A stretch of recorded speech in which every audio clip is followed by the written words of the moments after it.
4 kishidan hech qachon arazlamang. Otadan, onadan, aka-ukadan, opa-singildan.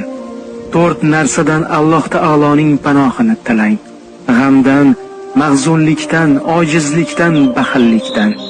4 kishiga bag'ritoshlik qilmang. Yetimga, miskinga, faqirga, bemorga. 4 narsani taqinchoq kabi taqib oling. Sabrni, halimlikni, ilmni va saxiylikni. 4 kishiga yaqin yuring. Muxlisga, vafodorga, ochiq ko'ngilga hamda sodiqqa. 4 kishidan uzoq yuring.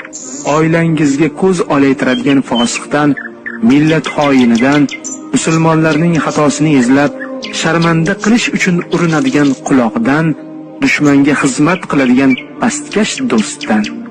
4 kishiga ishonmang. Kazzobga, o'g'riga, hasadgo'yga va manmanga. 4 kishidan mehringizni daryoq tutmang. Juftlaringizdan, farzandlaringizdan, oilangizdan, sodiq do'stlaringizdan 4 narsani kamaytiring. Yeyishni, uxlashni, dangasalikni, kalomni. 4 narsadan hech qachon aloqangizni uzmang.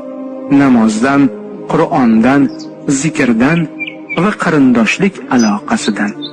Ushbu ko'rsatmalarni albatta o'z yaqinlaringizga ham ulashishni